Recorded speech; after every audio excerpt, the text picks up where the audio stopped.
Hello mga sis. Yung ating bestseller, nag-restock ako nito.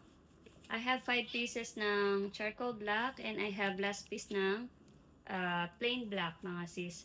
Nag-restock ako nito kasi ito yung super bestseller ko mga sis.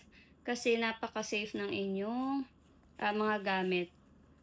Though ano to mga sis, dalawa ang kanyang way ng ano. Kasi meron siyang zip, meron pa siyang flap snap. Ayan mga sis. Men's ito pero I think pwede siya as unisex. Ganyan siya pagsuot ko. And then again, adjustable yung kanyang strap. Ayan. And sa front pocket nito mga sis, kasya ang Pro Max phone. Ayan siya. Ganyan siya sa loob. Sealed to mga sis ha. Ayan, hindi ko naalisin yung balot niya mga sis.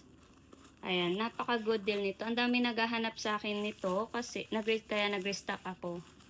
And ingat kayo sa pagbili ng Sullivan flap mga sis kasi ang daming nagkalat na fake sa marketplace.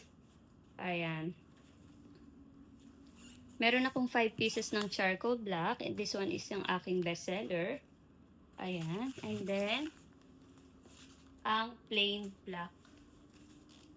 Ayan. For men's to, pero pwede rin siya pang babae mga sisi. Unisex. Ayan siya. Kasya ang Pro Max dito sa front pocket kaya you don't need to put your phone sa pinakaloob. Ayan. And syempre yung kanya, ang kagandahan pa nito mga sis, meron siyang lagayan ng AirPods or may wallet kayo. Ayan. Pwede nyong isabit dyan. AirPods or card holder, pwede dyan isabit. Ayan. Let me know mga sis if order kayo ha. Ayan. PM nyo ako sa page. Napakaganda nito mga sis. Ito yung recommend ko na bag for men's. Kasi napakasulit niya. Thank you mga sis. PM nyo ako sa order.